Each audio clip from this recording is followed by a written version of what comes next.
Bonjour, bienvenue dans ce nouvel épisode. Aujourd'hui, nous allons parler de l'intelligence émotionnelle, comment la développer, parce que c'est sans doute ce qui va vous aider à sortir plus rapidement du burn-out. Donc si vous traversez un burn-out ou que vous vous en sentez proche, vous avez sans doute constaté à quel point les émotions peuvent devenir envahissantes, imprévisibles ou au contraire, parfois totalement absentes.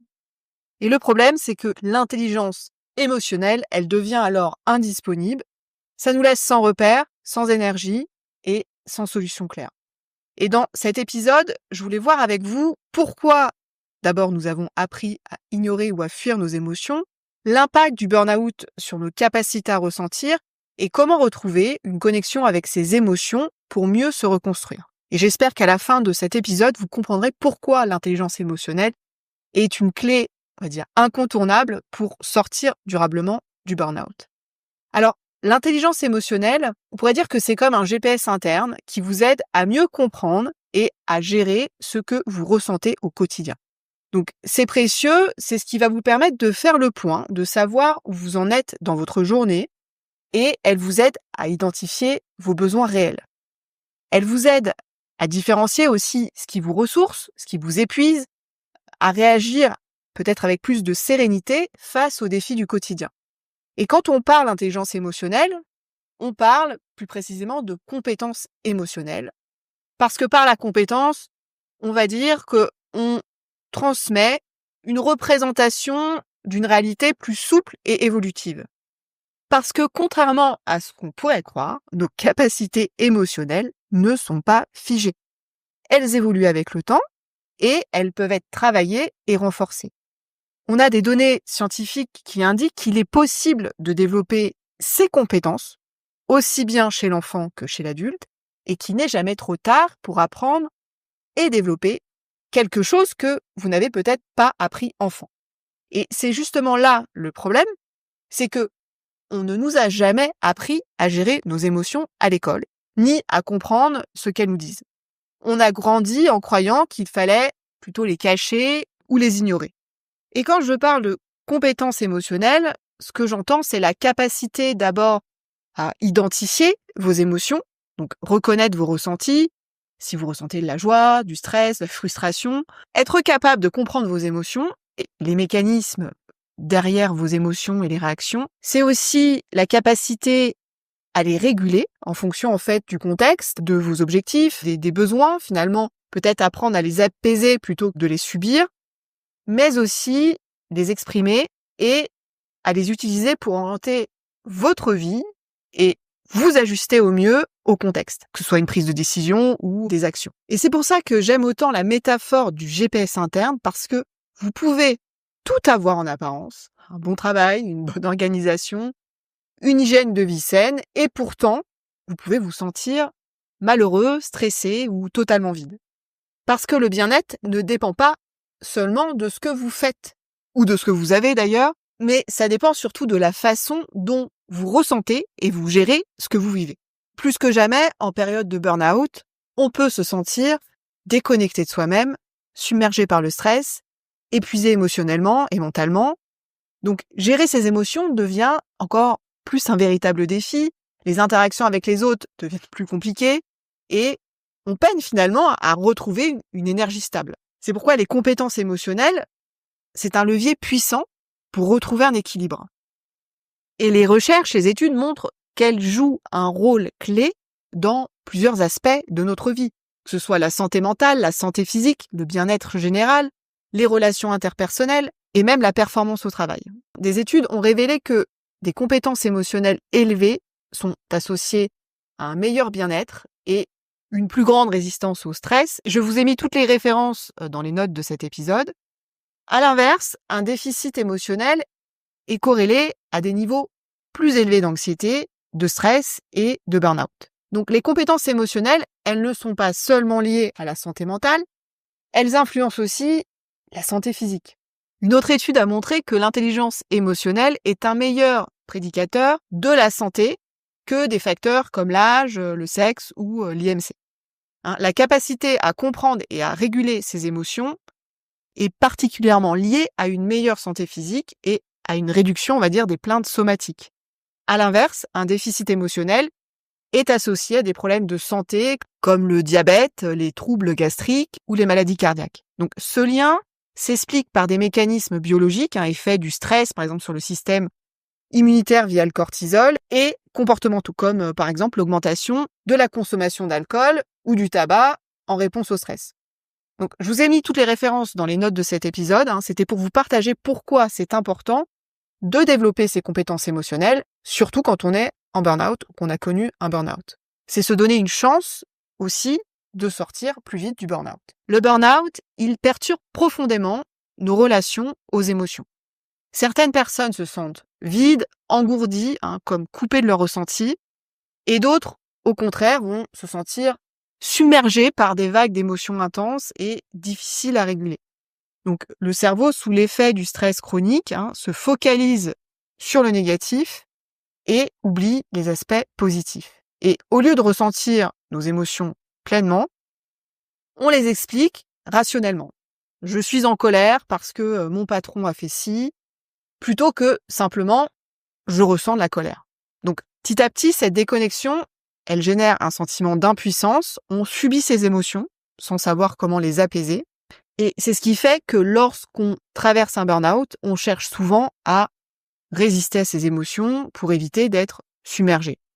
On se dit que si l'on parvient à mettre la peur, la tristesse ou la frustration de côté, on pourra mieux avancer. Mais en réalité, ce mécanisme de défense, il ne fait qu'aggraver la situation. Les émotions ne peuvent pas vous faire de mal, à moins que vous ne leur résistiez.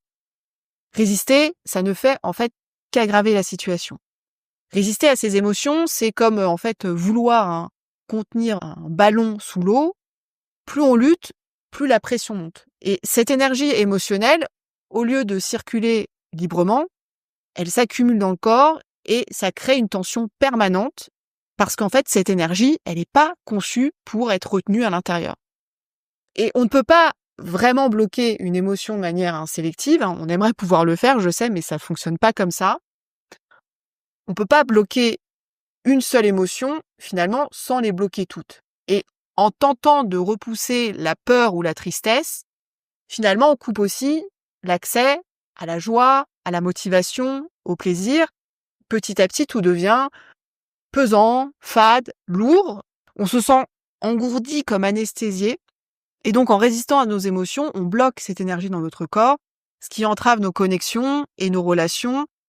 Ça nous empêche d'atteindre nos objectifs, voire même d'agir, parce qu'en fait, nous avons peur de ce que nous pourrions ressentir. Donc, finalement, ça empêche de modifier nos schémas et nos habitudes émotionnelles. Et ça renforce nos croyances négatives sur nous-mêmes et sur le monde.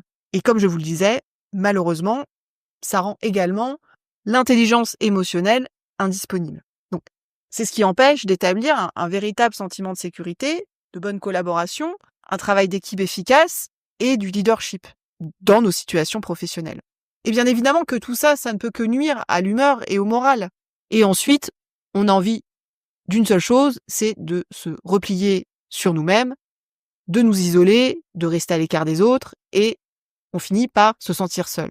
Donc, je ne sais pas pour vous, mais j'ai essayé de résister à mes émotions, en particulier en burn-out, et on va dire que ça n'a pas très bien fonctionné pour moi. Alors, demandez-vous si ça fonctionne pour vous, si résister à vos émotions est une stratégie efficace. On peut aussi avoir une autre stratégie, une stratégie qui est de l'évitement. On cherche à éviter ses émotions en compensant ou en développant souvent des comportements addictifs. Donc avec la nourriture, la surconsommation d'alcool, le surtravail aussi, shopping, la consommation, la procrastination, les réseaux sociaux, Netflix, même la pornographie, etc., etc. Et une méta-analyse regroupant 36 études a également montré qu'un manque de compétences émotionnelles est lié à une consommation plus élevée de tabac, d'alcool, de drogue, en particulier lorsque la personne a du mal à identifier et à réguler ses émotions. Et on pourrait dire que le processus lui-même d'éviter ses émotions est en fait une addiction. Et on va être clair dès maintenant, si vous êtes concerné par une addiction, ce n'est pas votre faute. C'est simplement un mécanisme d'adaptation, Mais c'est un mécanisme d'adaptation dont, en fait, vous n'avez peut-être plus besoin. Vous n'avez peut-être plus besoin de vous y accrocher. Parce qu'il est devenu inadapté pour vous et parce que, en réalité, il ne vous aide plus vraiment. Donc, parfois, sortir du burn-out, ça implique nécessairement de s'éloigner aussi de l'addiction. Parce qu'en étant dans l'addiction, finalement, on est en quelque sorte coupé du reste. On se retrouve pris dans un processus psychologique qui, en général, ne nous apporte pas ce que nous souhaitons réellement. Et en réalité, on adopte ces comportements de dépendance simplement dans le but de modifier notre état émotionnel. Et lorsque nous ressentons une émotion que nous ne voulons pas, finalement, nous fuyons et nous l'évitons. On se réfugie dans ce processus addictif, cherchant une émotion plus agréable, qui est créée temporairement par une substance addictive comme le sucre ou un comportement comme par exemple le shopping. On va ressentir un petit pic de bien-être, un moment d'euphorie, temporaire, n'est-ce pas? Mais parfois, ça dépend aussi de depuis combien de temps nous sommes dans cette addiction. Parce qu'on va souvent avoir besoin de doses, on va dire, de plus en plus élevées de cette substance ou de ce comportement addictif. Et c'est là, parfois, que ça devient ingérable parce que on n'en a jamais assez et on ne peut pas non plus s'en passer. Donc, l'expérience addictive en elle-même, elle devient alors une source de stress. Et heureusement, être prêt à ressentir toutes ces émotions, ça permet de se libérer complètement de l'addiction. Donc, si on y réfléchit bien, on se tourne vers l'addiction pour changer notre état émotionnel, mais si on n'a plus besoin de fuir nos émotions ou de modifier notre état intérieur, en fait, l'addiction, elle perd de sa fonction dans nos vies. Donc, ce qu'on fait alors, c'est que on est capable de s'en éloigner. Et on peut se détacher de l'addiction et rééduquer notre cerveau pour rechercher d'autres formes de récompenses que nous pouvons obtenir, on va dire, d'une manière plus saine. Et personnellement, je pense que c'est un travail qui en vaut la peine. C'est un processus que l'on peut apprendre en coaching pour gérer plus efficacement la plupart de nos addictions.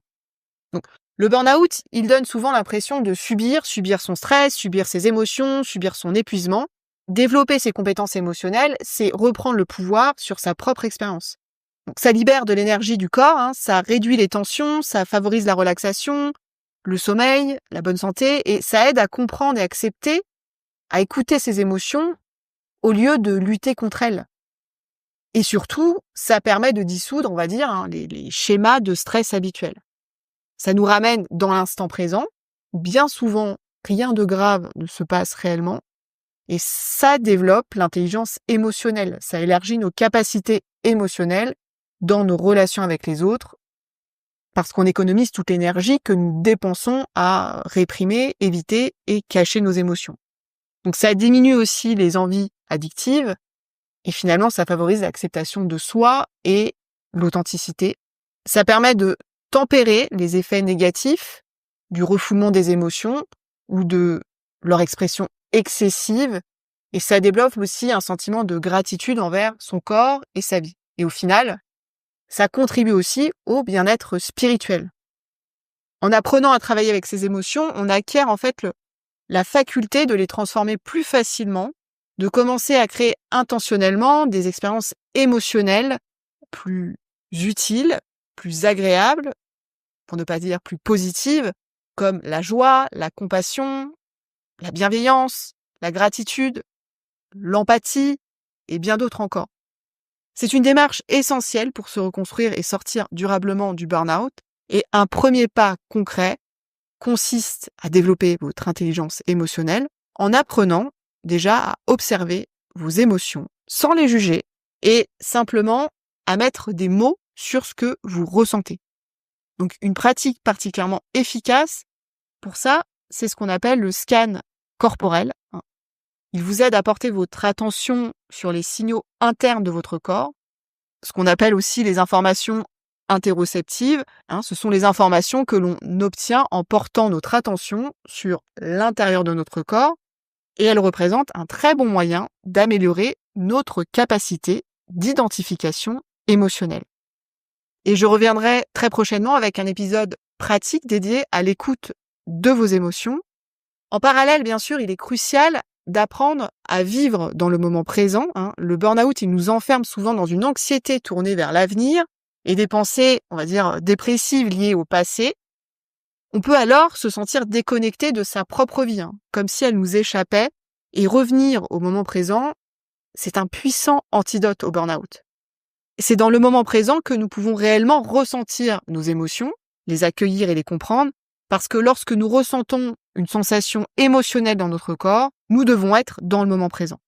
Et à ma connaissance, il n'existe pas d'autre moyen de les ressentir. Et si vous sentez que ça ne va plus, si vous vous reconnaissez dans ce que je décris, je vous rappelle que vous pouvez faire le test Burnout directement sur mon site. Comme je le dis à chaque épisode, plus c'est pris tôt, moins les conséquences sont dramatiques. Et pour celles et ceux qui veulent sortir durablement du burn-out, le prévenir ou éviter une rechute, je propose un rendez-vous gratuit, sans engagement, pour faire le point sur votre situation. On parlera ensemble de ce qui vous épuise, on mettra des mots sur vos mécanismes d'usure, et si vous le souhaitez, je vous expliquerai comment le coaching peut vous aider. Dans tous les cas, vous repartirez avec 1 ou 2 clés concrètes pour avancer dès maintenant. Vous pouvez réserver ce rendez-vous dans les notes de cet épisode, directement sur mon site outleburnout.com, et je vous dis à bientôt pour un prochain épisode de Out le Burnout.